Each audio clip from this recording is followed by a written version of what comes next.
स्वागत है आपका अपने YouTube चैनल लक्ष्य कैंप पॉइंट केमिस्ट्री हब में।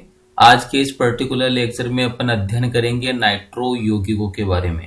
तो सबसे पहले नाइट्रो यौगिक है, इसकी किस टाइप से संरचना होती है इसको देखते हैं। तो देखिए, जो नाइट्रो यौगिक है उसके अंदर इस टाइप से नाइट्रो ग्रुप की या नाइट्रो समूह की संरचना होती है। N double bond, then single bond nitrogen connected with oxygen. और ये वाला जो ये बॉन्ड बना रहा है ना, ये जो प्लस और माइनस, ये वाला क्या होता है, उपसह संयोजक बंध होता है। तो नाइट्रोजन है, इसमें क्या करता है, अपने दोनों इलेक्ट्रॉन का दान करता है, और ऑक्सीजन है दोनों इलेक्ट्रॉन है बंध के ग्रहण करता है। तो दाता परमाणु पर प्लस आ गया और ग्राही परमाणु पर माइनस आ गया। अब यहाँ पर क्या होता है, अनुनादी संरचना ही संभव है इस वाले नाइट्रो समूह की। तो यहाँ से ये वाला ऑक्सीजन के ऊपर जो नेगेटिव चार्ज है ये क्या करेगा, विस्थानीकृत होकर इस वाले बंध के ऊपर शिफ्ट होगा, और ये वाला जो द्विबंध है वो ऑक्सीजन परमाणु के ऊपर शिफ्ट हो जाता है। तो मतलब यहाँ पर नाइट्रोजन और ऑक्सीजन के मध्य पहले एकल बंध था, ये परिवर्तित किस में हो गया, द्विबंध में परिवर्तित हो गया। और पहले जहां पर नाइट्रोजन और ऑक्सीजन के मध्य द्विबंध है वो किस में परिवर्तित हो गया, एकल बंध में परिवर्तित हो गया। नाइट्रोजन की 4 वैलेंसी हो रही है तो कौन सा चार्ज आ गया, पॉजिटिव चार्ज आ गया। और ऑक्सीजन की 1 वैलेंसी कम है तो कौन सा चार्ज आ गया, नेगेटिव चार्ज आ गया। अब अपन देखते हैं यहाँ पर नाइट्रो यौगिक है, इनकी परिभाषा, मतलब नाइट्रो यौगिक आप इनको किस टाइप से परिभाषित करते हो। तो देखो, सबसे पहले आप देखिए नाइट्रो यौगिकों की परिभाषा में कि नाइट्रो यौगिक आप कब बोलोगे, जब भी कोई आपके पास एलिफेटिक हाइड्रोकार्बन हो। और एलिफेटिक हाइड्रोकार्बन का मीनिंग क्या होता है, RH होता है। R का मतलब कोई भी एल्किल समूह है। और इसी टाइप से एरोमेटिक हाइड्रोकार्बन की अगर बात करें तो सबसे सरलतम प्रकार का एरोमेटिक हाइड्रोकार्बन कौन सा होता है, बेंजीन होता है।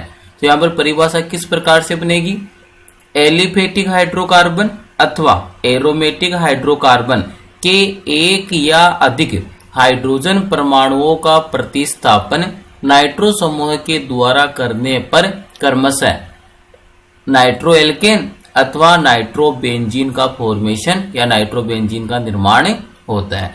तो मतलब आपको ये ध्यान रखना है कि चाहे से आपके पास एलिफेटिक हाइड्रोकार्बन हो अथवा एरोमेटिक हाइड्रोकार्बन हो, इनमें से आपको करना क्या होता है कि जो भी हाइड्रोजन परमाणु है उनका प्रतिस्थापन करना होता है। जैसे ये वाला एलिफेटिक हाइड्रोकार्बन का हाइड्रोजन परमाणु, इसका प्रतिस्थापन कौन से समूह के द्वारा कर दिया, नाइट्रो समूह के द्वारा। तो एलिफेटिक हाइड्रोकार्बन से तो किसका निर्माण हो जाएगा, नाइट्रो एल्केन का निर्माण हो जाएगा। ठीक इसी प्रकार से एरोमेटिक हाइड्रोकार्बन, ये बेंजीन, इसके हाइड्रोजन परमाणु का प्रतिस्थापन किसके, कौन से समूह के द्वारा कर दिया, नाइट्रो समूह के द्वारा। तो किसका निर्माण हो जाएगा, नाइट्रोबेंजीन का निर्माण हो जाएगा।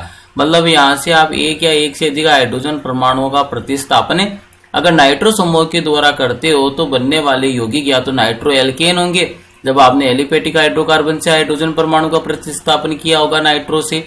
अदरवाइज जब आपने एरोमेटिक हाइड्रोकार्बन से हाइड्रोजन परमाणु का प्रतिस्थापन नाइट्रो समूह के द्वारा किया है तो किसका निर्माण हो जाता है, नाइट्रोबेंजीन का निर्माण हो जाता है।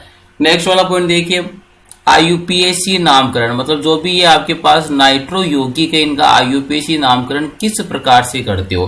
तो आपको डायरेक्ट ये ध्यान रखना है कि एक तो आपके पास नाइट्रो एल्केन होता है, सेकंड वाला कौन सा होता है, नाइट्रोबेंजीन होता है। तो नाइट्रो लिखकर प्लस क्या लगा देना आपको, एल्केन, मीनिंग जो भी आपके लॉन्गेस्ट सबसे लंबी कार्बन की श्रृंखला है उसमें कितने कार्बन परमाणु है। अगर कार्बन कार्बन के मध्य एकल बंध है तो एन का यूज करोगे, कार्बन कार्बन के मध्य द्विबंध है तो इन का यूज करते हो, और कार्बन कार्बन के मध्य त्रिबंध है तो आयन का यूज करते हैं। तो नाइट्रो एल्केन हो जाएगा, nitro plus alkane nitro alkane हो गया।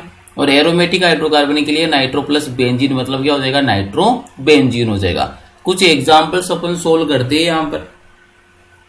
तो सबसे लंबी कार्बन की श्रृंखला में यहाँ पर कितने कार्बन परमाणु उपस्थित है, एक। और इस NO2 को क्या बोलते हो, नाइट्रो। एक कार्बन को क्या बोलते हो आप, मैथ बोलते हो। तो इसका नोमेनक्लेचर या इसका IUPAC नामकरण क्या हो जाएगा, नाइट्रोमीथेन हो जाएगा। अभी आप देख कर आइए फॉर्मूला क्या बनता है, नाइट्रो प्लस एल्केन। तो यहाँ पर क्या हो जाएगा, नाइट्रोमीथेन हो जाएगा। मतलब इस वाले यौगिक का जो नामकरण है IUPAC नामकरण क्या हो जाएगा, नाइट्रोमीथेन, नाइट्रोमेथेन हो जाएगा। सेकेंड वाला अगर आप यौगिक देखेंगे यहाँ पर, ये देखिए CH3 CH2 NO2। अब की बार इस वाली श्रृंखला में कितने कार्बन है, 2 को क्या बोलते हो, एथ बोलते हो। कार्बन कार्बन के मध्य एकल बंध है तो क्या हो जाएगा, एथेन हो जाएगा। और यहाँ पर क्रियात्मक समूह कौन सा है, नाइट्रो। तो अब की बार इसका नोमेनक्लेचर या नामकरण क्या हो जाएगा, नाइट्रो एथेन हो जाएगा, नाइट्रो एथेन हो गया। थर्ड वाला एग्जाम्पल देखिए, सबसे पहले तो आपको क्या करना होता है, जब भी आईयूपीएसी नामकरण करते हो सबसे लंबी कार्बन श्रृंखला का चयन करना होता है। तो यहाँ पर 1 2 3 कार्बन की क्या होगी, सबसे लंबी कार्बन श्रृंखला। फिर आपको नंबरिंग उस साइड से स्टार्ट करनी होती है जिस साइड से मुख्य क्रियात्मक समूह को कम से कम नंबर मिले। तो यहाँ पर 1 नंबर मिलेगा इस वाले कार्बन को, ये वाला 2 नंबर और ये वाला 3 नंबर। अगर आप इस साइड से भी नंबरिंग स्टार्ट करते तब भी नाइट्रो समूह को कितना नंबर मिलता, 2 ही नंबर मिलता। तो यहाँ पर देखिए अब की बात जो नाइट्रो है वो कौन से कार्बन से आबंधित है, द्वितीय कार्बन से आबंधित है, मतलब सेकंड वाले कार्बन से क्या है, नाइट्रो जो समूह है वो आबंधित है। तो इस अब की बार इसका नोमेनक्लेचर या नामकरण क्या हो जाएगा, 2 नाइट्रोप्रोपेन, 2 नाइट्रोप्रोपेन। अब की बार 1 नंबर पर नहीं आया है नाइट्रो समूह, इसलिए आपको इसकी स्थिति बतानी पड़ेगी, और स्थिति कौन सी स्थिति पर है, सेकंड स्थिति पर है। तो इसका आईयूपीएसी नामकरण क्या हो गया, 2 नाइट्रोप्रोपेन हो गया। नेक्स्ट वाला देखिए, सबसे लंबी कार्बन श्रृंखला 1 2 3, मीनिंग 3 कार्बन परमाणु की सबसे लंबी क्या होगी, कार्बन की श्रृंखला हो गई।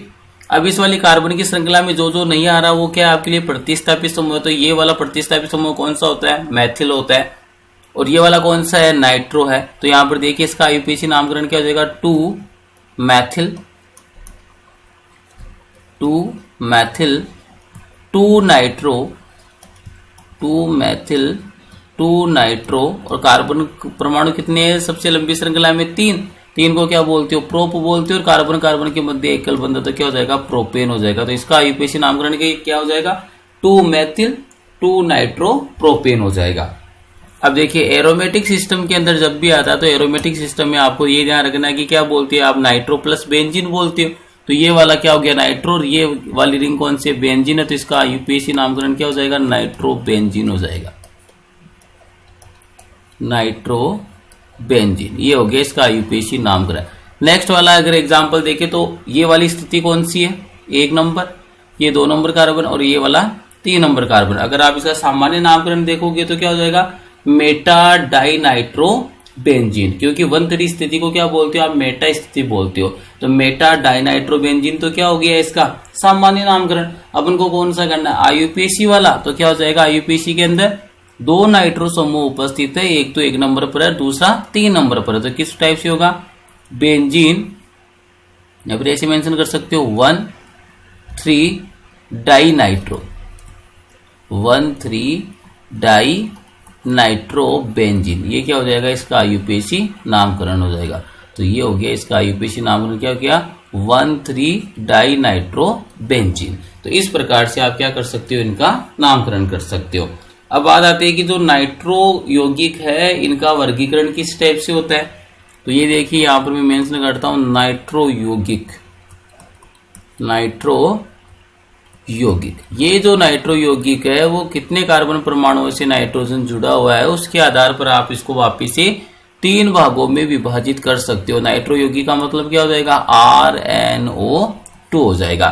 कौन कौन से भागों में आप इसको विभाजित कर सकते हो, आगे चल करके नाइट्रो यौगिक है वो कितने भागों में आप उसको विभाजित करोगे। तो सबसे पहला होता है प्राथमिक नाइट्रो एल्केन, जिसको मैं 1 डिग्री बोल देता हूं। 1 डिग्री का मतलब क्या होता है, प्राथमिक। तो प्राथमिक नाइट्रो एल्केन।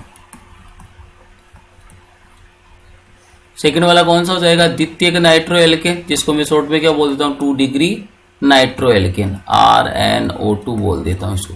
और लास्ट वाला कौन सा हो जाएगा, तृतीयक नाइट्रो एल्केन, मतलब कौन सा हो जाएगा, 3 डिग्री नाइट्रो एल्केन हो जाएगा, नाइट्रो एल्केन। तो आपने नाइट्रो एल्केन को कितने भागों में विभाजित कर दिया, 3 भागों में विभाजित कर दिया। एक तो प्राथमिक नाइट्रो एल्केन, एक हो गया द्वितीयक नाइट्रो एल्केन, और एक हो गया तृतीयक नाइट्रो एल्केन। अब उदाहरण देखिए इनके, उदाहरण किस टाइप से आपको ध्यान रखने। प्राथमिक नाइट्रो एल्केन की बात करेगा तो आपको यह ध्यान रखना है कि जो नाइट्रो समूह है जिस कार्बन परमाणु से जुड़ा हुआ है वो वाला कार्बन परमाणु केवल एक ही कार्बन परमाणु से सीधे आबंधित होना चाहिए। तो यहाँ पर देखिए ये वाला नाइट्रो समूह है, इस वाले कार्बन से जुड़ा है, और ये वाला कार्बन कितने कार्बन से सीधे आबंध बना रहा है, केवल एक से। तो कौन सा हो गया, प्राथमिक नाइट्रो एल्केन। सेकंड वाला एग्जांपल कौन सा है, द्वितीयक नाइट्रो एल्केन का। तो ये लीजिए अब की बार क्या होगा, जिस कार्बन परमाणु से नाइट्रो समूह जुड़ा हुआ है वो वाला कार्बन आगे कितने कार्बन परमाणुओं के साथ सीधा आबंधित होना चाहिए, 2 कार्बन परमाणुओं से। तो ये देखिए नाइट्रो समूह इस वाले कार्बन से जुड़ा है और ये वाला कार्बन 2 कार्बन परमाणुओं से जुड़ा हुआ, तो कौन सा हो जाएगा, द्वितीयक नाइट्रो एल्केन हो जाएगा। थर्ड वाला कौन सा है, तृतीयक नाइट्रो एल्केन। तो तृतीयक नाइट्रो एल्केन में आपको क्या ध्यान रखना है कि जिस कार्बन परमाणु से नाइट्रो समूह जुड़ा होता है वो वाला कार्बन परमाणु आगे चलकर 3 कार्बन परमाणुओं से सीधे आबंधित होता है। तो ये देखिए ये वाला नाइट्रो समूह है इस कार्बन से जुड़ा हुआ है और ये वाला कार्बन कितने कार्बन परमाणुओं से सीधे आबंधन बना रहा है, 1 2 3। तो ये वाला कौन सा हो जाएगा, तृतीयक नाइट्रो एल्केन। तो ये होता है क्लासिफिकेशन ऑफ नाइट्रो एल्केन, मतलब नाइट्रो एल्केन का वर्गीकरण। अब स्टार्ट करते हैं अपन इसको बनाने की विधियां। मतलब नाइट्रो एल्केन उनको कौन कौन सी ऐसी विधियां है जिसके द्वारा अपन उनका निर्माण कर सकते हैं, उनका प्रिपरेशन कर सकते हैं। तो सबसे पहली विधि आती है बनाने की विधियों में हाइड्रोकार्बन से। सबसे पहली विधि कौन सी है, हाइड्रोकार्बन से। तो देखिए सबसे पहला पॉइंट क्या है हाइड्रोकार्बन के केस के अंदर, सबसे पहला पॉइंट देखिए, एल्केन वाष्प अवस्था में फ्यूमिंग नाइट्रिक अम्ल से 673 केल्विन ताप पर क्रिया करके विभिन्न नाइट्रो एल्केन का मिश्रण बनाता है। मतलब हाइड्रोकार्बन से बनाने का मेथड क्या बोलता है कि जो भी एल्केन है उसको आप वाष्प अवस्था में फ्यूमिंग नाइट्रिक अम्ल के साथ 673 केल्विन ताप पर आप अभिक्रिया करवाइए तो किसका निर्माण होता है, नाइट्रो यौगिकों का निर्माण होता है, मतलब नाइट्रो एल्केनों के मिश्रण का निर्माण होता है। अब यहाँ पर अभिक्रिया को आपको कैसे लर्न करना है एक बार देखिए। सबसे पहला मैंने सबसे सरलतम हाइड्रोकार्बन लिया है, कौन सा, मेथेन। मेथेन की अभिक्रिया किसके साथ है, नाइट्रिक अम्ल। नाइट्रिक अम्ल का फॉर्मूला होता है NCNO3। तापमान कितना मेंटेन करना है आपको, 673 केल्विन। तो यहाँ से देखिए क्या होगा कि यहाँ से आपको किसका निर्माण करना है, नाइट्रो यौगिक का। तो एक तो जलकाणु चला जाएगा, कहां से जाएगा जलकाणु, ये भी देख लीजिए। जैसे ये वाला मीथेन है, कार्बन से कितने हाइड्रोजन बॉन्डेड होते हैं, 4 हाइड्रोजन बॉन्डेड है। ये लीजिए कार्बन से कितने हाइड्रोजन बॉन्डेड कर दिए मैंने, 4। कौन सा हो गया, मीथेन। साथ में नाइट्रिक एसिड की स्ट्रक्चर आपको आनी चाहिए, ये होती है नाइट्रिक एसिड की स्ट्रक्चर NCNO3। तो यहाँ पर देखिए आप जब भी इसको टेम्परेचर प्रोवाइड कराओगे ना, हीटिंग प्रोवाइड करवाओगे, कितनी हीटिंग प्रोवाइड करवा रखी है, 673 केल्विन। तो इस वाले रिएक्शन में क्या होगा कि जो भी 1 वाटर मॉलिक्यूल का क्या होगा, रिमूवल होगा। मीनिंग एक हाइड्रोजन तो कहां से आ जाएगा, हाइड्रोकार्बन से, और OH समूह कहां से चला जाएगा, नाइट्रिक अम्ल से। तो कुल मिलाकर यहां से रिमूवल किसका हो जाएगा, H2O का रिमूव हो जाएगा। साथ में CH3 था और CH3 से कौन जुड़ जाएगा, NO2 जुड़ जाएगा। मतलब किसका निर्माण हो गया, नाइट्रो यौगिक का।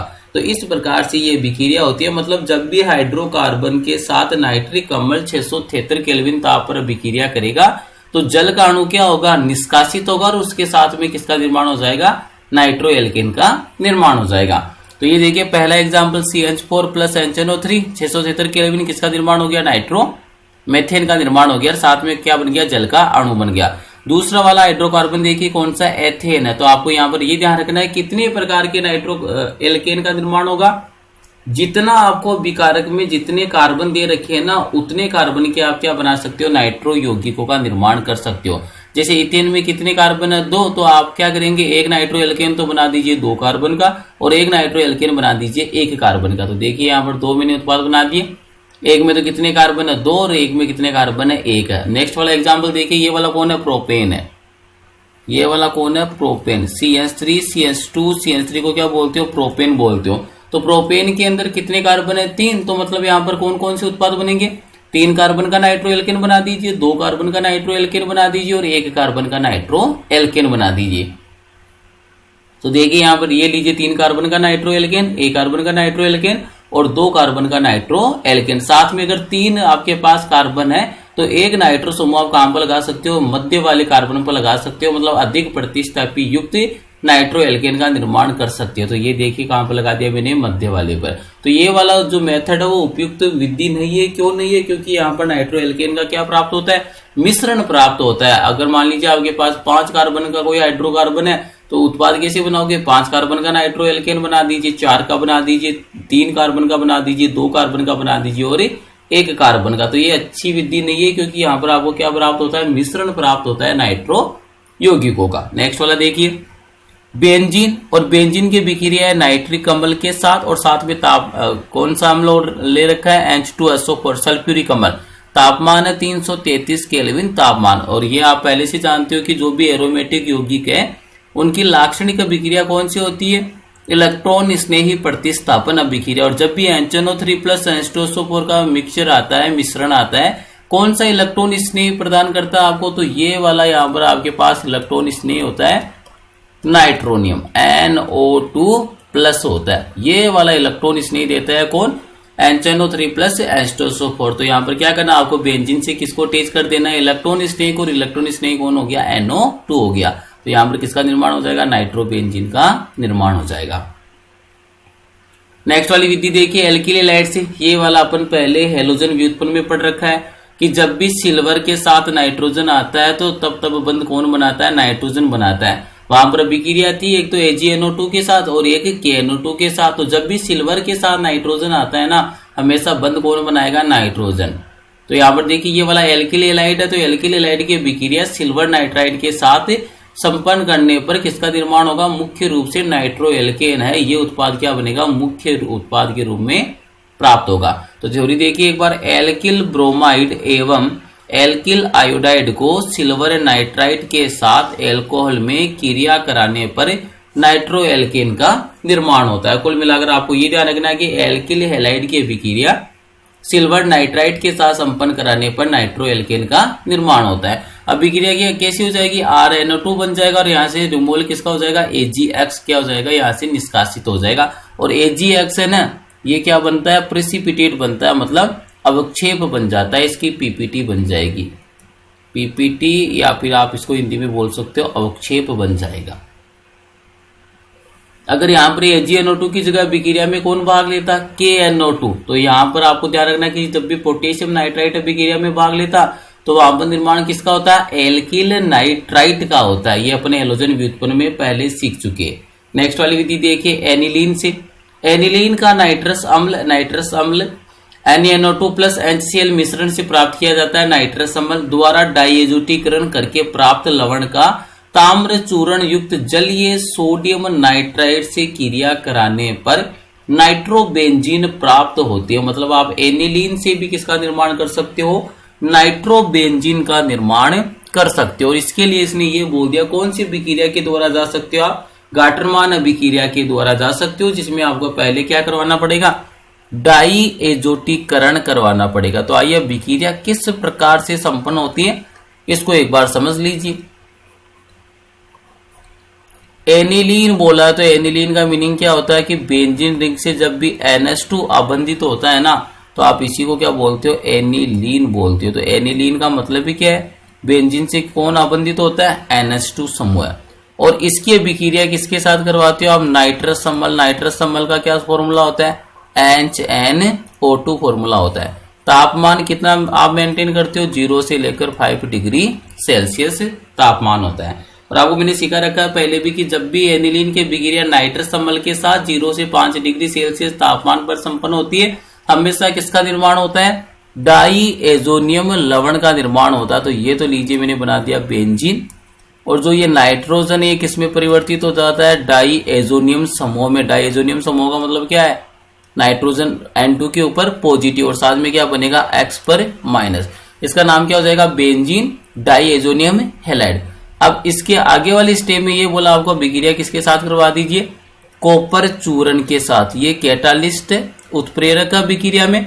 जब भी अभिक्रिया क्यूपरस हैलाइड के साथ संपन्न करवाते, मतलब क्यूपरस हैलाइड की उपस्थिति में संपन्न करवाते, तो अभिक्रिया बन जाती है सेंट मायर अभिक्रिया।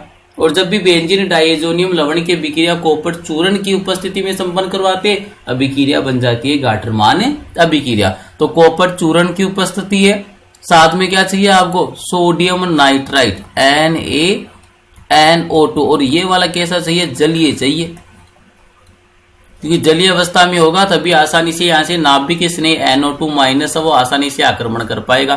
तो यहाँ से देखिए क्या क्या उत्पाद बन जाएगी आपके पास, जो बेंजीन रिंग थी उसमें जो डाइएजोनियम समूह है इसका तो निष्कासन हो जाएगा डाइनाइट्रोजन गैस के रूप में। मतलब जो डाइएजोनियम समूह है वो तो कौन से रूप के अंदर यहां से निष्कासित हो गया, नाइट्रोजन गैस के रूप में। और नाभिक स्नेही आक्रमण कौन करता है, नाभिक स्नेही कौन है यहाँ पर, Na+NO2- मतलब जो नाइट्रो समूह है वो बेंजीन के ऊपर आक्रमण कर देगा तो किसका निर्माण हो गया, नाइट्रोबेंजीन का निर्माण हो गया। यहाँ से डाइएजोनियम समूह नाइट्रोजन के रूप में निष्कासित हो गया, नाइट्रोजन गैस के रूप में, और ये हेलोजन किसके साथ चला जाएगा, सोडियम के साथ। तो मतलब यहाँ पर ये वाले उत्पाद आपको देखने को मिलेंगे और मुख्य रूप से किसका निर्माण हो जाएगा, नाइट्रोबेंजीन का निर्माण हो जाएगा।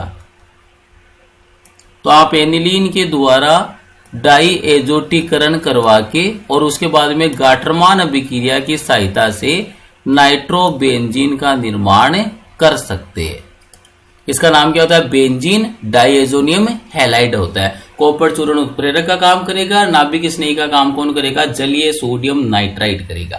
तो ये हो गया, आपने किससे बना लिया, एनिलीन से। नेक्स्ट वाला देखिए, अपचयन। आगे वाली अभिक्रिया आपके पास अपचयन।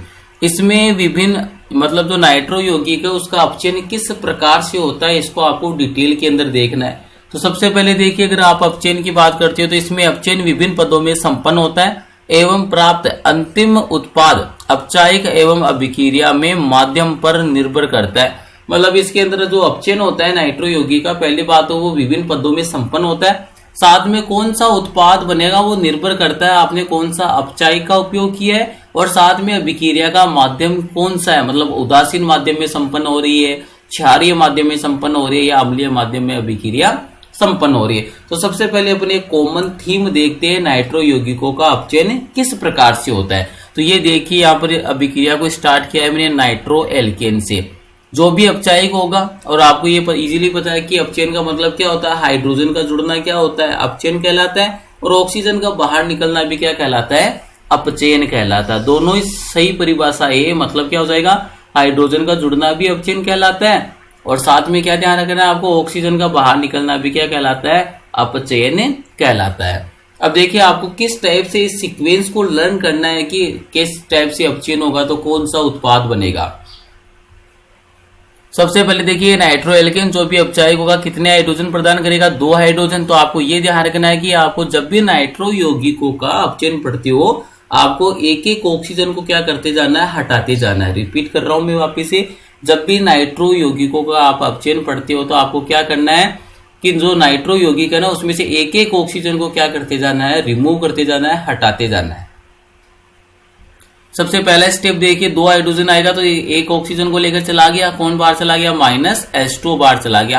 पहले क्या हुआ करता था, RNO2, और अब की बार एक ऑक्सीजन यहां से रिलीज कर दिया, हटा दिया, तो क्या रह जाएगा, RNO। तो ये लीजिए किसका फॉर्मेशन हो गया, RNO। NO को कौन सा बोलते हो, नाइट्रोसो बोलते हो, और R को कौन सा ग्रुप बोलते हो, एल्किल। तो मतलब निर्माण किसका हो जाएगा, नाइट्रोसो एल्केन। पहले जो नाइट्रो एल्केन हुआ करता था उससे किसका निर्माण हो गया, नाइट्रोसो एल्केन का निर्माण हो गया। नेक्स्ट वाला देखिए, वापिस से कितने हाइड्रोजन आएंगे, 2 हाइड्रोजन। अब की बार आपको क्या करना है, इस वाले नाइट्रोजन और ऑक्सीजन वाले बंध को आपको क्या करना है, तोड़ना है। और जैसे आप इस वाले नाइट्रोजन और ऑक्सीजन बंध को तोड़ोगे तो एक हाइड्रोजन तो आपको इस वाले नाइट्रोजन पर जोड़ देना, और एक हाइड्रोजन आपको इस वाले ऑक्सीजन पर क्या कर देना है, अटैच कर देना। तो देखिए अब की बार किसका फॉर्मेशन निर्माण हो जाएगा, RNH, डबल बॉन्ड सिंगल बंध में कन्वर्ट हो गया, और ऑक्सीजन से कौन जुड़ गया, H।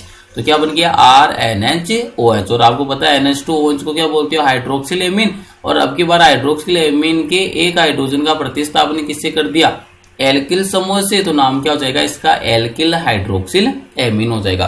वापिस से कितने हाइड्रोजन लाने हैं आपको, अपचयन करना, तो 2 हाइड्रोजन। वापिस से क्या सीन बनेगा, यही नाइट्रोजन और ऑक्सीजन वाला बंध क्या करोगे, आप तोड़ दोगे, तो एक हाइड्रोजन तो ऑक्सीजन की साइड लगा देना, और एक हाइड्रोजन आप नाइट्रोजन की साइड लगा देंगे। तो निर्माण किसका हो जाएगा, RNH2, मतलब प्राथमिक एमीन का निर्माण हो गया, और साथ में बाहर कौन चला जाएगा, H2O का अणु बाहर चला जाएगा। कुल मिलाकर आपको ये ध्यान रखना है कि अगर आपको नाइट्रो समूह को एमिनो समूह में परिवर्तित करना हो, नाइट्रो समूह को एमिनो समूह में अगर आपको परिवर्तित करना हो तो कितने हाइड्रोजन परमाणुओं की आवश्यकता होगी। तो देखिए 2, 2 4 और 2 6, मतलब 6 हाइड्रोजन है वो नाइट्रो समूह को किसमें परिवर्तित कर देते हैं, NH2 समूह में। तो ये वाली बात जरूर ध्यान रखनी है आपको। क्या, जैसे ये मेरे पास कोई नाइट्रो यौगिक है RNO2, और अगर मेरे को इसका अपचयन करवाना तो मेरे को कितने हाइड्रोजन चाहिए, 6 हाइड्रोजन चाहिए। और ये 6 हाइड्रोजन क्या करेंगे, जो NO2 समूह है, NO2, इसको किसमें परिवर्तित कर देंगे, NH2 समूह में। तो यहाँ पर किसका निर्माण हो जाएगा, RNH2 मीनिंग एमीन का निर्माण हो जाएगा। तो ये जरूर ध्यान रखना है कि जब भी नाइट्रो समूह को NH2 समूह में आपको परिवर्तित करना हो तो कितने हाइड्रोजन की आवश्यकता होती है, 6 हाइड्रोजन की आवश्यकता होती है। और ये कौन प्रदान करवाता है, अपचायक प्रदान करवाता है। तो अभी आप लोगों को ये ध्यान रखना है कि आपको एक एक ऑक्सीजन को हटाते जाना है पहले स्टेप में। तो क्या चला जाएगा, H2 बाहर चला गया और किसका निर्माण हो गया, नाइट्रोसो एल्केन का। फिर क्या करना आपको, देखो द्विबंध आ रहा है नाइट्रोजन और ऑक्सीजन के मध्य, तो एक बंध को तोड़ दीजिए, दोनों साइड एक एक हाइड्रोजन लगा दीजिए। किसका निर्माण हो गया, एल्किल हाइड्रोक्सिल एमीन का। और लास्ट वाले में वापिस से 2 हाइड्रोजन आएंगे, नाइट्रोजन और ऑक्सीजन का बंध है उसको विखंडित कर दीजिए, दोनों साइड एक एक हाइड्रोजन है वो लगा दीजिए, क्या बन जाएगा, प्राथमिक एमीन बन जाएगा। नेक्स्ट वाला देखिए, विद्युत अपघटन अपचयन। विद्युत अपघटन अपचयन, तो यहां पर देखिए विद्युत अपघटन अपचयन में नाइट्रोबेंजीन दुर्बल अम्ल या क्षार की उपस्थिति में पुनर्विन्यास द्वारा पेरा एमिनोफिनोल का निर्माण करता है। मतलब क्या बोला कि जब भी आप विद्युत अपघटन कराओगे नाइट्रोबेंजीन का किसी भी दुर्बल अम्ल या क्षार की उपस्थिति में, तो यहाँ पर पुनर्विन्यास होगा और पुनर्विन्यास के द्वारा किसका निर्माण होगा, पेरा एमिनोफिनोल का निर्माण होगा। अब देखिए विक्रिया किस टाइप से होगी, ये तो क्या होगी आपका नाइट्रोबेंजीन है। नाइट्रोबेंजीन के विक्रिया में नाइट्रोबेंजीन का आप क्या करवा रही हो, विद्युत अपघटन मतलब इलेक्ट्रोलाइसिस करवा रही हो। और माध्यम कौन सा यूज किया आपने, प्रबल अम्लीय माध्यम। तो आपको ये ध्यान रखना है कि जो भी आपका ये नाइट्रोबेंजीन हुआ करता है वो किसमें परिवर्तित हो जाएगा, फेनिल हाइड्रोक्सिल एमीन में। इसका नामकरण क्या है, ये वाला फेनिल हो गया और NHOH को क्या बोलते हो, हाइड्रोक्सिल एमीन बोलते हो आप। तो क्या हो जाएगा इसका नामकरण, फेनिल हाइड्रोक्सिल एमीन हो गया। अब आपको ये ध्यान रखना कि पेरा स्थिति पर क्या उपस्थित है, हाइड्रोजन उपस्थित है। तो आपको क्या करना है कि यहां से जब भी इसमें क्या होगा, पुनर्विन्यास। तो नेक्स्ट वाली स्टेप क्या है, पुनर्विन्यास। तो पुनर्विन्यास में क्या होगा, ये वाला हाइड्रोजन है ये यहां पर सेंड कर दीजिए, ये वाला OH समूह इधर आ जाएगा। तो क्या बन जाएगा, देखिए इधर अगर ये वाला हाइड्रोजन की शिफ्टिंग यहां पर कर देता हूं तो क्या हो जाएगा, NH2 हो जाएगा। ये देखिए NH2 और ये वाला जो OH है ये कहां पर आ जाएगा, आपके पेरा स्थिति पर आ जाएगा। तो देखो पेरा पर क्या आ गया, OH आ गया। और इसका नामकरण क्या होता है, पेरा एमिनोफिनोल। बेंजीन के साथ जब भी OH लग जाता है क्या बोलते हो, फिनोल बोलते हो। और इसकी कौन सी स्थिति पर लगा हुआ है, पेरा स्थिति पर। तो पेरा पर कौन सा समूह है, एमिनो। NH2 समूह को कौन सा बोलते हो, एमिनो बोलते हो। तो नामकरण क्या हो जाएगा, पेरा एमिनोफिनोल का निर्माण हो जाएगा। तो आपको ये डायरेक्ट याद रखना है कि जब भी नाइट्रोबेंजीन है इसका विद्युत अपघटन किया जाता है प्रबल अम्लीय माध्यम में, तो पहले तो क्या बनता है, फेनिल हाइड्रोक्सिल एमीन का निर्माण होता है जो पुनर्विन्यासित होकर पेरा एमिनोफिनोल का निर्माण करता है। अब अभी आपने देखो इसमें ये बोला है अपचयन के अंदर कि जो अपचयन के अंदर जो आपको अंतिम उत्पाद प्राप्त होता है ना, वो अपचायक और अभिक्रिया के माध्यम पर निर्भर करता है कि कौन सा आपको उत्पाद प्राप्त होता है। तो इसी को डिटेल के अंदर अपना अंडरस्टैंड करते हैं, कौन कौन से माध्यम का आप यूज करोगे तब आपको कौन कौन से उत्पाद प्राप्त होंगे। तो आइए सबसे पहले अपन अध्ययन करते हैं, अम्लीय माध्यम की बात करते हैं। सबसे पहला जो मीडियम अपन डिस्कस करेंगे नाइट्रो यौगिकों के अपचयन का, सबसे पहला जो मीडियम है यहाँ पर कौन सा है, अम्लीय माध्यम है। अच्छे से समझना अभिक्रिया को, क्योंकि यहाँ से एक अभिक्रिया जरूर आती है माध्यम के अंदर। मतलब अम्लीय माध्यम में क्या अपचयन होगा, उदासीन में कैसे अपचयन होगा, और साथ में क्षारीय माध्यम में किस प्रकार से अपचयन होगा। तो सबसे पहला माध्यम कौन सा पढ़ रहे हैं अपन, कि जो अपचयन है नाइट्रो यौगिकों का वो अम्लीय माध्यम में किस प्रकार से अपचयन होता है। तो देखिए दोनों की स्टडी करते हैं अपन, नाइट्रो एल्केन और साथ के अंदर आपके पास नाइट्रो बेंजीन। तो ये लीजिए पहला मैं एग्जांपल यहां पर मेंशन कर देता हूं नाइट्रो एल्केन का। ये लीजिए मैंने कोई नाइट्रो एल्केन का एग्जांपल ले लिया, जैसे नाइट्रो मीथेन का एग्जांपल ले लिया CH3NO2। ये वाला तो क्या हो गया, नाइट्रो एल्केन हो गया। और सेकंड वाला कौन सा यूज कर लेंगे अपन, यहां पर नाइट्रोबेंजीन की बात कर लेंगे। तो ये लीजिए सेकंड वाली अभिक्रिया कौन सी हो जाएगी, आपके नाइट्रोबेंजीन हो जाएगा। बेंजीन के ऊपर कौन सा समूह लग जाएगा, NO2, तो क्या बन जाएगा, नाइट्रोबेंजीन। अब आपको यहां पर याद क्या करना है, इंपॉर्टेंट ध्यान क्या रखना है कि जब भी अम्लीय माध्यम हो ना, तो अम्लीय माध्यम में जो अपचायक होता है ना वो कितने हाइड्रोजन प्रदान करता है, 6 हाइड्रोजन प्रदान करता है। ये इंपॉर्टेंट बात है सबसे। मतलब जब भी अम्लीय माध्यम में नाइट्रो यौगिकों का अपचयन होता है तो उस वाली स्थिति में कितने हाइड्रोजन परमाणु अपचायक प्रदान करता, तो ये ध्यान रखना, हमेशा इसको माइंड में सेट कर लीजिए। अम्लीय माध्यम में अपचायक 6 हाइड्रोजन परमाणुओं को क्या करता है, प्रदान करता है, अवेलेबल करवाता है। और ये जो अपचयन है ना अम्लीय माध्यम में, ये कौन कर सकता है, धातु प्लस NaCl की उपस्थिति में होता है। किसकी उपस्थिति में होता है, धातु प्लस NaCl की उपस्थिति में। मतलब क्या है, यहाँ पर धातु कौन सी आ सकती है, आयरन प्लस NaCl की उपस्थिति में यह अभिक्रिया हो सकती है। और कौन हो सकता है, यहाँ पर स्टेनस प्लस NaCl, इसकी उपस्थिति में अभिक्रिया हो सकती है। और कौन हो सकता है, यहाँ पर zinc plus NaCl, zinc plus NaCl। मतलब आपको कभी भी नाइट्रो यौगिक प्रदान करते हो, नाइट्रो यौगिक प्रदान करके एरो के ऊपर अगर इन तीनों में से कोई भी आ जाए, आयरन प्लस NaCl आ जाए, Sn प्लस NaCl आ जाए, या जिंक प्लस NaCl आ जाए, इसका मतलब वो आपको क्या इंडिकेट करना चाहता है कि विक्रिया कौन से माध्यम में संपन्न हो रही है, अम्लीय माध्यम में संपन्न हो रही है। और आपको ये ध्यान रखना है कि जब भी अम्लीय माध्यम में संपन्न होती है विक्रिया, ये जो अपचायक है वो कितने हाइड्रोजन प्रदान कराते हैं, 6 हाइड्रोजन प्रदान कराते हैं। और अभी आप देख कर आए हो कि जब भी 6 हाइड्रोजन प्रदान करते हैं ना, तो ये जो नाइट्रो समूह है वो किसमें परिवर्तित हो जाता है, NH2 समूह में परिवर्तित हो जाता है। तो आप उत्पाद कैसे बना दोगे, डायरेक्ट आप उत्पाद बना सकते हो। CH3NO2 समूह है वो किसमें परिवर्तित हो जाता है, NH2 में परिवर्तित हो जाता है, जब भी 6 हाइड्रोजन के द्वारा अपचयन होता है नाइट्रो यौगिकों का। और यहाँ पर क्या उत्पाद बन जाएगा, जो नाइट्रो बेंजीन हुआ करता था अब वो परिवर्तित किसमें हो गया, एनिलीन में परिवर्तित हो गया। बेंजीन के ऊपर NH2 जुड़ जाता है तो आप इसको क्या बोलते हो, एनिलीन बोलते हो। मतलब जो नाइट्रो यौगिक है वो किसमें परिवर्तित हो रही है, एमीन में परिवर्तित हो रही है। बेंजीन के ऊपर जब भी NO2 समूह होता है क्या बोलते हो आप इसको, नाइट्रो बेंजीन बोलते हो। तो यहां से आपको माइंड के अंदर बस यही वाली बात सेट करके रखनी है क्या, कि जब भी नाइट्रो यौगिकों का अपचयन अम्लीय माध्यम में संपन्न होता है तो आपको कैसे पता चलेगा अम्लीय माध्यम में, तो इन तीनों में से कोई एक अपचायक आपको दे रखा होगा, या तो आयरन प्लस NaCl या स्टेनस प्लस NaCl, अदरवाइज कौन सा हो जाएगा, जिंक प्लस NaCl। आपको ये ध्यान रखना है इन तीनों में से कोई भी आइए धातु प्लस अम्ल मतलब NaCl में से कितने हाइड्रोजन प्रदान करेगा, 6 हाइड्रोजन प्रदान करेगा। और जब भी 6 हाइड्रोजन आएंगे NO2 समूह किसमें परिवर्तित हो जाएगा, NH2 समूह में परिवर्तित हो जाएगा। मतलब जहां पर NO2 है वहां पर आप NH2 मेंशन कर सकते हो। ये देखिए यहाँ पर NO2 था, मैंने क्या मेंशन कर दिया, NH2 मेंशन कर दिया। कितने ऑक्सीजन है यहाँ पर, 2, तो दोनों के दोनों ऑक्सीजन किस कौन से रूप में बाहर चले जाएंगे, जल के अणु के रूप में। तो साथ में कितने अणु जल के बन जाएंगे, 2 अणु किसके बन जाएंगे, जल के अणु बन जाएगी। ये लीजिए ऑक्सीजन का रिमूवल है, या ऑक्सीजन किस रूप में हटेगा, जल के अणु के रूप में। तो ये तो अभिक्रिया कौन से माध्यम में होगी आपकी, अम्लीय माध्यम में। ये पहला माध्यम था जब अभिक्रिया किसमें हो रही थी, अम्लीय माध्यम में। दूसरे माध्यम की बात करेंगे, सेकंड वाला अब की बार माध्यम कौन सा यूज कर लिया आपने, उदासीन वाला यूज कर लिया। अब की बार अपचयन हो रहा है, लेकिन अपचयन कौन से माध्यम में हो रहा है, उदासीन माध्यम में क्या हो रहा है, अपचयन हो रहा है। तो यहाँ पर देखेंगे अभिक्रिया किस प्रकार से परिवर्तित हो जाती है और क्या डिफरेंस आता है बेसिक यहाँ पर अम्लीय माध्यम और उदासीन माध्यम के अंदर। तो पहली बात तो आपको ये देख सीखना है कि यहाँ पर जो उदासीन माध्यम है इसका मतलब क्या होगा। पहले तो दोनों कैटेगरी बना लीजिए आप।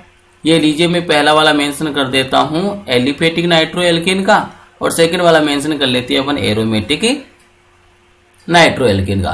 तो ये मैंने मेंशन कर दिया CH3NO2 एलिफेटिक नाइट्रो एल्केन, और ये वाला मैंने सेकंड वाला मेंशन कर दिया एरोमेटिक नाइट्रो बेंजीन। ये लीजिए अब की बार भी क्या होगा, अपचयन होगा। लेकिन अब की बार आपको ये ध्यान रखना पड़ेगा कि आपको कैसे पता चलेगा कि माध्यम कौन सा है, उदासीन है। अगर अम्लीय माध्यम आता है तो वहां पर कितने हाइड्रोजन सप्लाई करता है, अब चाहे 6 हाइड्रोजन, और उदासीन माध्यम में कितने हाइड्रोजन सप्लाई करेगा, 4 हाइड्रोजन। ये वाली बात आपको ध्यान रखनी है कि जब भी उदासीन माध्यम आएगा तो वहां पर कितने हाइड्रोजन है अपचायक उपलब्ध करवाएगा, 4 हाइड्रोजन क्या करेगा, अपचायक है वो उपलब्ध करवाएगा। और किसकी उपस्थिति में अभिक्रिया होगी तब माध्यम कौन सा होगा आपके पास, उदासीन माध्यम होगा। तो इसका ध्यान रखना है आपको, कौन सा माध्यम होना चाहिए यहाँ पर। तो आपको ये पता होना चाहिए कि जिंक प्लस NH4 जब भी आ जाता मतलब जिंक, और जिंक के साथ कौन आ जाएगा, अमोनियम क्लोराइड। तो ये इसकी पहचान होती है उदासीन माध्यम की। उदासीन माध्यम की पहचान क्या हो गई, जिंक के साथ क्या आएगा, अमोनियम क्लोराइड आएगा। सेकंड वाली अभिक्रिया में भी सेम सीन बन जाएगा, जिंक और जिंक के साथ कौन आ गया, अमोनियम क्लोराइड आ गया। मतलब जहां पर भी आपको जिंक और अमोनियम क्लोराइड दिखाई देना एरो के ऊपर और नाइट्रो यौगिक को, तो वहां पर आपको समझ आना है कि माध्यम कौन सा है, उदासीन माध्यम है। उदासीन माध्यम है तो वहां पर ये जो अपचायक है वो कितने हाइड्रोजन प्रदान करता है, 4 हाइड्रोजन प्रदान करता है। और अम्लीय माध्यम में 6 हाइड्रोजन प्रदान करता है। पहचान आनी चाहिए, अम्लीय माध्यम की पहचान क्या है, zinc plus HCl, iron plus HCl, SN plus HCl। उदासीन माध्यम की पहचान क्या होगी, जिंक प्लस अमोनियम क्लोराइड मतलब NH4Cl। कितने हाइड्रोजन प्रदान करता है, उदासीन माध्यम में 4 और अम्लीय माध्यम में 6। तो यहाँ पर कौन से उत्पाद का निर्माण होगा, तो यहाँ पर देखिए हाइड्रोजन का नंबर कितना आ रहा है, 4। तो यहाँ पर देखिए मैंने आपको स्टार्टिंग के अंदर ही बता दिया था, ये ऑप्शन देखिए, अगर 2 हाइड्रोजन अपन प्रदान करती है तो नाइट्रोसो एल्केन बनता है, 2 और हाइड्रोजन प्रदान करती है तो हाइड्रोक्सिल एमीन बनता है। तो यहाँ पर काउंट कीजिए, 2 + 2 कितने हाइड्रोजन हो गए, 4। मतलब जब भी 4 हाइड्रोजन आप प्रोवाइड कराओगे तो किसका निर्माण होगा, हाइड्रोक्सिल एमीन का निर्माण होगा। तो बस यही निर्माण यहाँ पर करना है आपको। उदासीन माध्यम था तो यहाँ पर हाइड्रोक्सिल का एमीन का निर्माण कर दीजिए। तो यहाँ पर तो किसका निर्माण हो जाएगा, आपके CH3 single bond NH single bond OH, Maithil hydroxyl amine का निर्माण हो गया। और इधर किसका निर्माण हो जाएगा, ये वाला फेनिल रहेगा, एजिड रहेगा। और यहां पर क्या आ जाएगा, NHOH, मतलब किसका निर्माण हो गया, फेनिल हाइड्रोक्सिल एमीन का। और यहां पर किसका निर्माण हो जाएगा, आपके मेथिल हाइड्रोक्सिल एमीन का निर्माण हो जाएगा। तो ये कब की बात है, ये है जब माध्यम कौन सा होगा, उदासीन। कैसे पता चलेगा उदासीन माध्यम का, उदासीन माध्यम का पता आप डायरेक्ट लगा सकते हो किससे, अगर जिंक प्लस NH4Cl दे रखा है तो इसका मतलब क्या था, उदासीन। और उदासीन में कितने हाइड्रोजन प्रदान करता है, 4। और 4 हाइड्रोजन जब भी प्रदान होते हैं तो निर्माण किसका होता है, नाइट्रो यौगिकों से हाइड्रोक्सिल एमीन का। ये हो गया मेथिल हाइड्रोक्सिल एमीन और ये कौन सा हो जाएगा, फेनिल हाइड्रोक्सिल एमीन। अब लास्ट वाला माध्यम बचता है आपके पास, कौन सा माध्यम रह जाएगा। और साथ में आपको पता है कि यहां पर से क्या हो गया, 2 ऑक्सीजन थे, एक ऑक्सीजन क्या हो रहा है, कम हो रहा है। और ऑक्सीजन किस रूप में जाता है, रे जल के अणु के रूप में। तो मतलब क्या बन जाएगा, एक जल का अणु। और यहां पर भी निर्माण किसका हो जाएगा, आपके पास एक जल के अणु का निर्माण हो जाएगा। लास्ट वाला माध्यम देखते हैं कौन सा, क्षारीय माध्यम में किस प्रकार से अभिक्रिया ये संपन्न होती है। ये लीजिए, अब की बार अपन बात करेंगे अब क्षारीय माध्यम में। तीनों माध्यम में से एक सवाल जरूर आता है, चाहे से वो अम्लीय माध्यम से पूछे, उदासीन माध्यम से पूछे या फिर क्षारीय माध्यम से पूछे। अभिक्रिया आपको आनी चाहिए, कितने हाइड्रोजन प्रदान होते, ये वाली बात आपको आनी चाहिए। तो क्षारीय माध्यम के अंदर अपन देखेंगे, यहाँ पर अपन मेनली क्षारीय माध्यम में बात करेंगे किसकी, केवल और केवल अपन यहाँ पर डिस्कस करेंगे नाइट्रोबेंजीन का। मतलब नाइट्रोबेंजीन के बारे में स्पेशली अपन डिस्कस करेंगे। तो ये देखिए किस प्रकार से अभिक्रिया ये संपन्न होती है। यहाँ पर ये लीजिए मैंने बना दिया नाइट्रोबेंजीन, ये बना दिया मैंने नाइट्रोबेंजीन।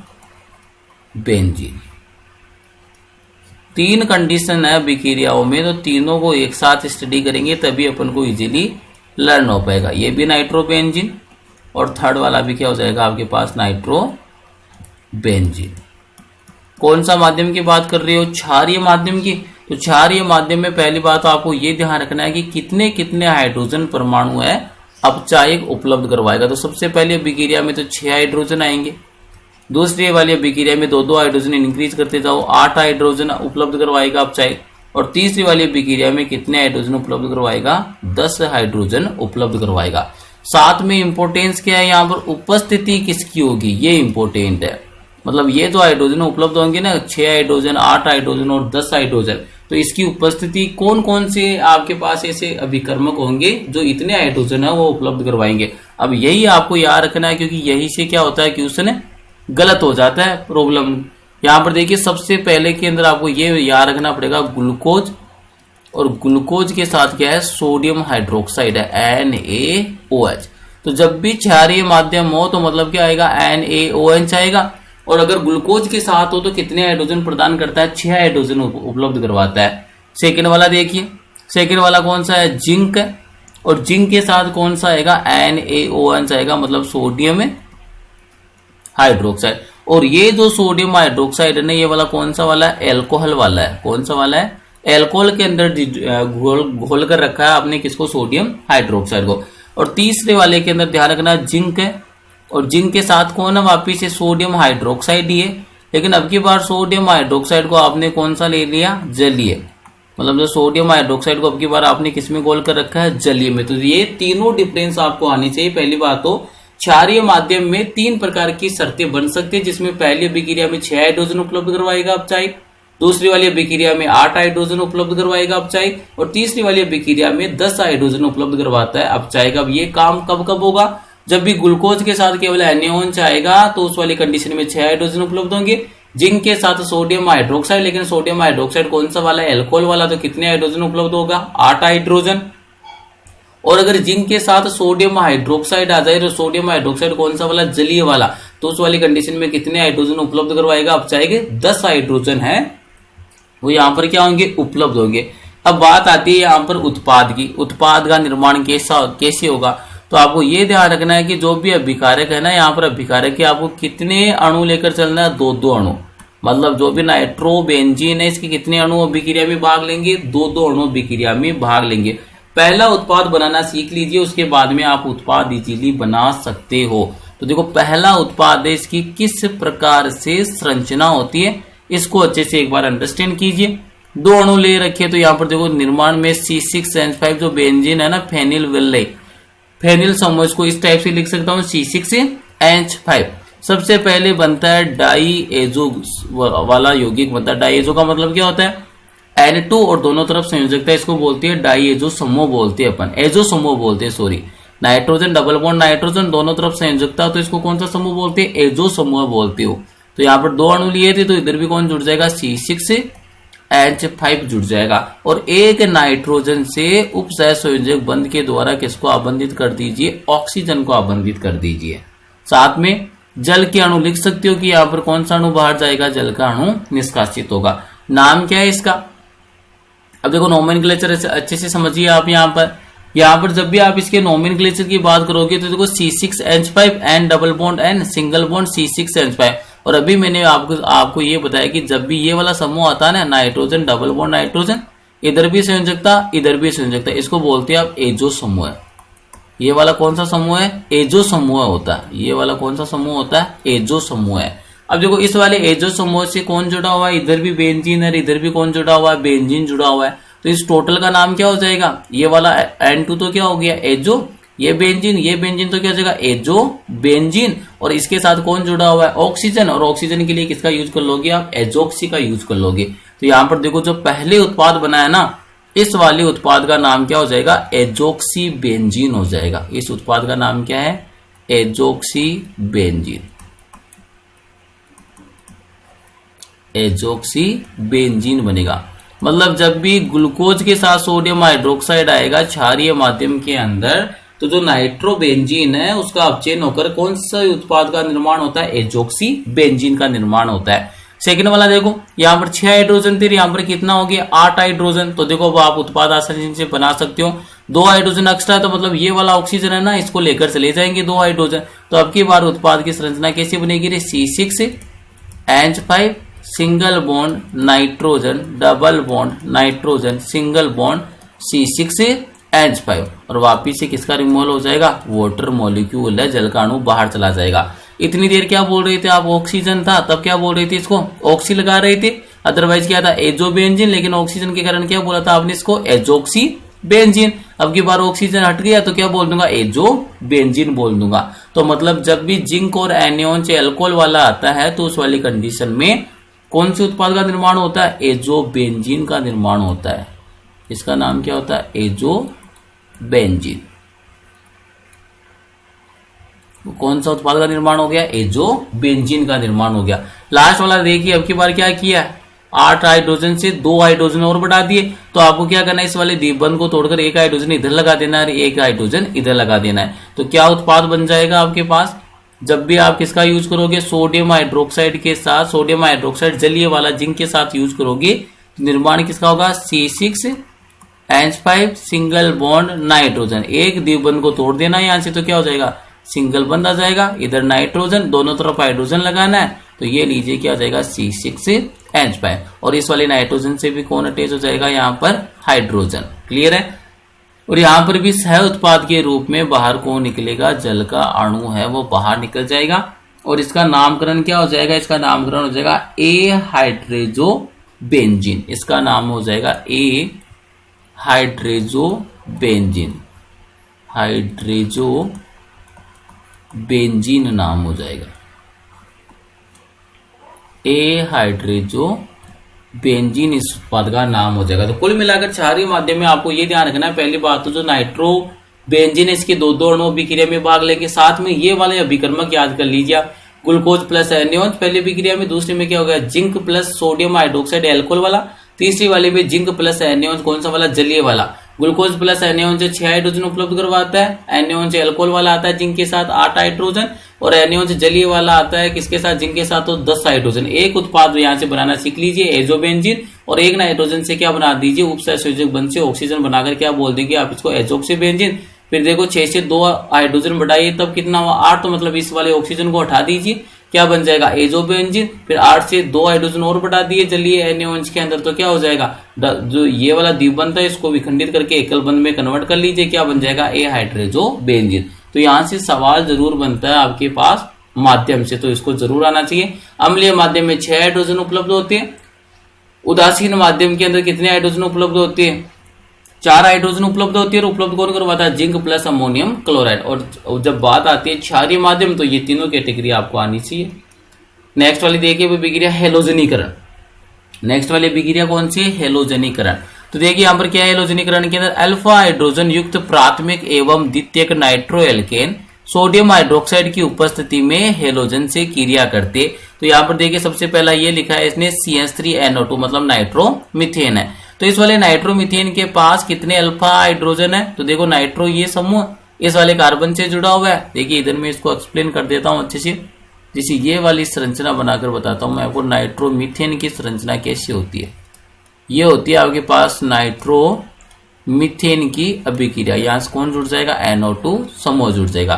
तो ये NO2 तो मुख्य क्रियात्मक समूह है, ये वाला मुख्य क्रियात्मक समूह है जिस कार्बन परमाणु से आबंधित होता है उसको आप क्या बोलते हो, अल्फा कार्बन। तो ये यहाँ पर क्या आ गया, अल्फा कार्बन। अब इस अल्फा कार्बन पर कितने हाइड्रोजन है, 3 हाइड्रोजन है। और याद करो एक रिएक्शन पढ़कर आई थी अपन नेप रिएक्शन, वहां पर बोला था इस वाले नाइट्रो समूह का कौन सा प्रभाव होता है, -I प्रभाव होता है, -I प्रभाव होता है। तो ये वाले जो अल्फा कार्बन परमाणु से आबंधित जो हाइड्रोजन परमाणु है ना, इनकी प्रकृति कैसी होती है, अम्लीय प्रकृति होती है।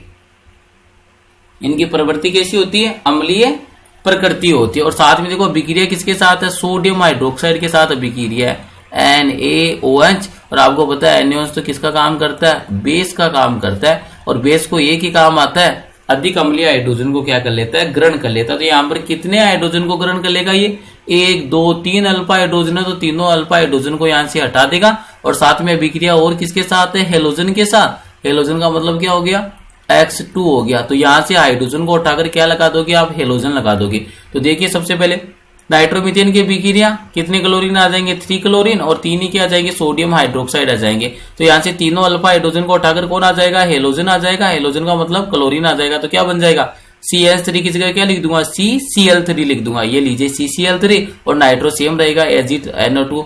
और CCl3NO2 को आप कौन सी गैस बोलते हो, क्लोरोपिक्रीन गैस बोलते हो। ये गैस होती है एक टाइप से, और इसका नाम क्या होता है, क्लोरोपिक्रीन है। नाम क्या है, CCl3NO2 का क्लोरोपिक्रीन। कॉमन सेंस की बात है, यहाँ से 3 सोडियम 3 क्लोरीन के साथ क्या बना लेगा, 3 NaCl। और जो जितने NaCl बनते हैं उतने क्या बना देने, जल के अणु बना देने। तो यहाँ पर कितने जल के अणु बन जाएंगे, 3 जल के अणु बन गए। नेक्स्ट वाली अभिक्रिया देखिए, ये वाला तो कौन सा था आपके पास, नाइट्रोमीथेन। लेकिन नेक्स्ट वाली जैसे देखोगे तो ये वाला कौन सा हो गया, अल्फा कार्बन। और अल्फा कार्बन पर अब की बार कितना हाइड्रोजन है, 1 हाइड्रोजन है। तो कितना मोल हेलोजन का यूज करना पड़ेगा, 1 मोल हेलोजन का यूज करना पड़ेगा। और 1 मोल किसका यूज करोगे, NaOH का। इससे पहले वाले में अगर आपने देखा नाइट्रोमीथेन में 3 अल्फा हाइड्रोजन थी, तो 3 हेलोजन का यूज किया, 3 ही NaOH का। यहाँ पर कितना अल्फा हाइड्रोजन है, 1 ही अल्फा हाइड्रोजन है, तो 1 ही तो हेलोजन का यूज करोगे, और 1 ही आप NaOH का यूज करोगे। तो इस वाले अल्फा हाइड्रोजन को हटाकर क्या लगा दोगे, हेलोजन। हेलोजन का हमने क्या लगा दोगे, ब्रोमीन। तो ये देखिए क्या लगा दिया, हाइड्रोजन की जगह ब्रोमीन। और क्या बन जाएगा, सोडियम एक ब्रोमीन के साथ चला गया, NaBr। और जितने NaBr बनते हो उतने क्या बना देते हो, जल के अणु। तो एक ही NaBr बनेगा, तो एक ही क्या बन जाएगा, जल का अणु बन जाएगा। इसको बोलते हैं हेलोजनीकरण अभिक्रिया। नेक्स्ट वाला देखिए, इलेक्ट्रॉन स्नेही प्रतिस्थापन अभिक्रिया। आपकी बार ये पूछता है कि जो नाइट्रोबेंजीन है वो कौन सी अभिक्रिया प्रदर्शित करता है। तो आप अगर इसकी स्ट्रक्चर देखोगे, एक बार संरचना देख लीजिए नाइट्रोबेंजीन की। तो ये देखना अच्छे से संरचना, ये लीजिए मैंने बना दिए बेंजीन वलय, और बेंजीन वलय से कौन सा समूह जोड़ दिया मैंने, नाइट्रो समूह जोड़ दिया। ये लीजिए मैंने इस वाली बेंजीन से जोड़ दिया नाइट्रो समूह की संरचना, अभी मैंने आपको बताई है एन डबल बॉन्ड हो। ये लीजिए सिंगल बॉन्ड, इधर ऑक्सीजन के ऊपर नेगेटिव और नाइट्रोजन के ऊपर कौन सा चार्ज आएगा, पॉजिटिव चार्ज आएगा। और बेंजीन में क्या होता है, एकांतर क्रम में क्या होता है, एकल और द्विबंध उपस्थित होती है। तो ये मैंने उपस्थित कर दिए, एकल और द्विबंध उपस्थित कर दिए। अब देखिए यहाँ पर क्या सीन बनता है कि जो भी आपके पास ये संरचना है इसको आप बोलते हो नाइट्रोबेंजीन। और आपको पता है कि जहां पर भी बेंजीन वलय आती है तो बेंजीन वलय की लाक्षणिक अभिक्रिया ये कौन सी होती है, इलेक्ट्रॉन स्नेही प्रतिस्थापन अभिक्रिया। तो पहला स्टेटमेंट देखिए यहाँ पर क्या बोल रहा है कि ये वाली जो बेंजीन वलय से जो इलेक्ट्रॉन घनत्व है ना, इसका प्रवाह किस ओर होता है, नाइट्रो समूह की ओर होता है। ऐसा क्यों होता है, क्योंकि यहाँ से देखिए ये वाला द्विबंध वाले जो बंध है इस वाले बंध पर शिफ्ट होगा, और ये वाला द्विबंध कहां पर शिफ्ट हो जाएगा, ऑक्सीजन पर शिफ्ट हो जाएगा। तो यहां से इलेक्ट्रॉन घनत्व जा रहा है बेंजीन वलय से नाइट्रो समूह की ओर, तो मतलब और तो और पैरा स्थिति पर कौन सा आवेश आएगा, धनात्मक आवेश आएगा। और अपन अभिक्रिया कौन सी देख रहे, इलेक्ट्रॉन स्नेही प्रतिस्थापन अभिक्रिया। मतलब आक्रमण करने वाला विकर्मक कौन होगा, इलेक्ट्रॉन स्नेह। और इलेक्ट्रॉन स्नेह का मतलब क्या है, उसके पास पहले क्या इलेक्ट्रॉन की कमी है, तो कहां पर आक्रमण करना पसंद करता है, जहां पर उसको ऋणात्मक आवेश दिखे। लेकिन नाइट्रोबेंजीन की अनुनादी संरचनाओं में और तो और पैरा स्थिति पर तो धनात्मक आवेश आ गया, वहां पर आक्रमण कर नहीं सकता इलेक्ट्रॉन स्नेह, क्योंकि उसके खुद के पास ही क्या इलेक्ट्रॉन की कमी है। तो कहां पर आक्रमण करेगा, फिर मेटा स्थिति पर आक्रमण करेगा, मतलब मेटा उत्पाद का निर्माण होगा। अब आइए देखते हैं इसको डिटेल के अंदर।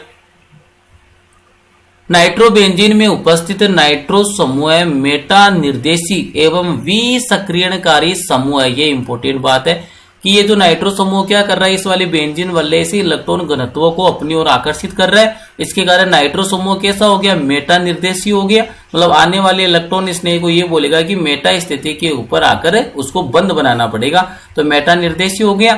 साथ में क्या कर रहा है, इस वाले बेंजीन वलय को विसक्रियणकारी समूह है। विसक्रियणकारी समूह क्यों है, क्योंकि बेंजीन वलय से इलेक्ट्रॉन घनत्व क्या कर रहा है, अपनी ओर आकर्षित कर रहा है, इलेक्ट्रॉन घनत्वों का प्रवाह अपनी ओर कर रहा है। तो बेंजीन वलय के पास इलेक्ट्रॉनों की कमी हो रही है, तो बेंजीन वलय खुद कैसी बन रही है, इलेक्ट्रॉनिकली डेफिशिएंट बन रही है। तो इस पर इलेक्ट्रॉन स्नेह आसानी से आक्रमण नहीं कर पाता है। तो ये दो बातें ध्यान रखनी है कि नाइट्रोबेंजीन में जो नाइट्रो समूह होता है, ये नाइट्रो समूह मेटा निर्देशीय है, पहली बात। साथ में बेंजीन वलय को क्या कर रहा है, इलेक्ट्रॉन स्नेह प्रतिस्थापन अभिक्रियाओं के प्रति विसक्रियणकारी कर रहा है। इसे हम निम्न अनुनादी संरचनाओं के द्वारा समझ सकते हैं। मतलब अनुनादी संरचनाओं के द्वारा आप इसको आसानी से समझ सकते हो। साथ में देखिए क्या बोल रहा है, नाइट्रो समूह के -I प्रभाव व -M प्रभाव के कारण वलय की स्थितियों पर इलेक्ट्रॉन घनत्व में कमी आ जाती है। इसलिए ये इलेक्ट्रॉन स्नेही प्रतिस्थापन अभिक्रियाओं के प्रति कम क्रियाशील हो जाता है। मेटा स्थान पर इलेक्ट्रॉन घनत्व ऑर्थो एवं पैरा स्थिति की तुलना में अधिक होने से आने वाला इलेक्ट्रॉन स्नेह समूह मेटा स्थिति पर प्रतिस्थापित हो जाता है। मतलब नाइट्रो समूह इसका -I प्रभाव भी होता है और -M प्रभाव भी होता है, जिसके कारण क्या होता है कि जो बेंजीन वलय है इसकी ऑर्थो और पैरा स्थिति पर इलेक्ट्रॉन घनत्व कम हो जाता है, लेकिन मेटा स्थिति पर इलेक्ट्रॉन घनत्व है बना रहता है उतना का उतना, ना ही तो कमी होती है ना ही वृद्धि होती है। इसलिए जो भी इलेक्ट्रॉन स्नेह अभिकर्मक आएगा वो कौन सी स्थिति पर आकर जुड़ेगा, नाइट्रोबेंजीन के मेटा स्थिति पर आकर जुड़ेगा। और इसका आंसर आपको कहां से मिलेगा, इसकी अनुनादी संरचनाओं से मिलेगा। तो अनुनादी संरचनाएं एक बार मैं आपको बनाकर बता देता हूं नाइट्रोबेंजीन की। तो ये लीजिए नाइट्रोबेंजीन की सबसे पहले अपन अनुनादी संरचनाएं बनाते हैं। अब इस स्ट्रक्चर मैंने आपको बनाकर बताई थी नाइट्रोबेंजीन की संरचना किस टाइप से होती है। बेंजीन के ऊपर ये वाला नाइट्रो समूह N डबल बॉन्ड O, इधर क्या आ जाएगा सिंगल बॉन्ड ऑक्सीजन, नाइट्रोजन के ऊपर प्लस और ऑक्सीजन के ऊपर माइनस। और बेंजीन वलय में क्या होता है, एकांतर क्रम में द्विबंध और एकल बंध होता है। यहाँ पर अभी आपको मैंने बताया कहां पर होता है इलेक्ट्रॉन घनत्व का प्रवाह, तो इलेक्ट्रॉन घनत्व का प्रवाह बेंजीन वलय से समूह की ओर होता है। अब देखना अच्छे से किस टाइप से अनुनादी संरचनाएं बनती है। यहाँ पर ये सिंगल बॉन्ड, अब देखो यहाँ पर किस टाइप से सीन क्रिएट होगा, ये वाला द्विबंध इस वाले बंध पर क्या होता है, शिफ्ट होता है, और ये वाला जो द्विबंध है वो ऑक्सीजन परमाणु पर क्या हो जाएगा, शिफ्ट हो जाएगा। तो ये वाली बात आपको ध्यान रखनी है। तो जैसे यहाँ पर शिफ्ट हो गया तो सिंगल बंध हुआ करता था वो तो किस में परिवर्तित हो गया, द्विबंध में परिवर्तित हो गया, और इस स्थिति पर कौन सा आवेश आ गया, प्लस आवेश आ गया। बाकी जो बॉन्ड का अरेंजमेंट है वो सेम है, एज इट है, उनके अरेंजमेंट में कोई भी चेंज नहीं हुआ है। यहाँ से कौन जुड़ा हुआ है, nitrogen. Nitrogen double bond oxygen से कनेक्ट हुआ करता था, लेकिन क्या हो गया, सिंगल बॉन्ड ऑक्सीजन, और ये वाला बंध है वो ऑक्सीजन परमाणु पर विस्थापित हो रहा है, तो कौन सा आ गया, माइनस, और पहले से यहाँ पर कौन सा था, ऑक्सीजन, और ऑक्सीजन के ऊपर कौन सा चार्ज था, माइनस। नाइट्रोजन की वापिस से कितनी वैलेंसी है, 4 वैलेंसी, तो नाइट्रोजन पर कौन सा चार्ज आ जाएगा, पॉजिटिव चार्ज आ जाएगा। ये पहली रेजोनेटिंग स्ट्रक्चर है। सेकंड वाला देखिए, अब की बार जो रेजोनेटिंग स्ट्रक्चर बनेगी उसमें किस टाइप से सीन क्रिएट होगा। अब देखिए पॉजिटिव है, पॉजिटिव के पास क्या इलेक्ट्रॉन की कमी है, तो ये वाला बंध आपको क्या करना है, जब भी वलय के ऊपर पॉजिटिव आवेश आ जाता है तो आपको बंध को शिफ्ट करना है, मतलब द्विबंध को आगे वाले कार्बन की ओर क्या कर देना है, शिफ्ट कर देना। तो ये देखिए ये द्विबंध, तो इसको क्या कर दूंगा मैं, इस वाले बंध के ऊपर क्या कर दूंगा, शिफ्ट कर दूंगा। तो ये वाला पॉजिटिव चार्ज तो आ गया यहाँ पर, और ये वाला द्विबंध शिफ्ट हो गया आगे वाले बंध पर। तो यहाँ पर देखिए अब की बार क्या क्या चेंजेस आपको देखने को मिलेंगे, तो आपको इस प्रकार के चेंजेस देखने को मिलेंगे। ये वाली मैंने बना दी बेंजीन वलय, ये देखिए यहाँ पर ये मैंने बना दी है बेंजीन वलय, और यहाँ पर क्या हो गया, ये वाला बंध यहाँ पर शिफ्ट हो रहा है, तो यहाँ पर तो क्या आ गया, द्विबंध आ गया। यहाँ पर कौन सा चार्ज आ जाएगा, पॉजिटिव चार्ज आ जाएगा, और ये वाला बंध क्या रहेगा, एजिट रहेगा। और आगे वाली स्ट्रक्चर सेम मेंशन है, मतलब नाइट्रोजन सिंगल बॉन्ड ऑक्सीजन पर नेगेटिव, इधर भी सिंगल बॉन्ड ऑक्सीजन पर नेगेटिव, और नाइट्रोजन पर कौन सा चार्ज आएगा, पॉजिटिव चार्ज। आगे देखिए वापिस से अनुनाद की शर्त है, अनुनाद की कंडीशन है, तो वापिस से क्या हो जाएगा, द्विबंध को आगे क्या कर दो, शिफ्ट कर दो। तो ये वाला देखिए अब की बार द्विबंध कहां पर शिफ्ट हो जाएगा, इस वाले बंध पर शिफ्ट हो जाएगा, और ये वाला पॉजिटिव कहां पर आ जाएगा, यहाँ पर आ जाएगा। तो वापिस से अनुनादी संरचना बनाइए आप, ये लीजिए अब की बार इस टाइप की अनुनादी संरचना बनेगी। ये तो आपका सेम रहेगा, एजिट नाइट्रोजन, इधर ऑक्सीजन पर नेगेटिव, इधर भी ऑक्सीजन पर नेगेटिव, नाइट्रोजन की 4 वैलेंसी होगी तो कितना आ जाएगा, पॉजिटिव चार्ज आ जाएगा। और ये देखिए अब की बार ये वाला बंध यहाँ पर शिफ्ट हुआ था, तो यहाँ पर तो क्या आ गया, द्विबंध आ गया, ये वाला द्विबंध पहले से था, और यहाँ पर कौन सा आवेश आ जाएगा, पॉजिटिव चार्ज आ जाएगा। लास्ट वाली अनुनादी संरचनाओं में क्या सीन क्रिएट होगा कि जहां से चले थे इलेक्ट्रॉन वापिस से वहीं पर आ जाएंगे। तो यहाँ पर देखिए लास्ट वाली जो अनुनादी संरचनाओं में किस टाइप से चेंजेस आपको देखने को मिलेंगे।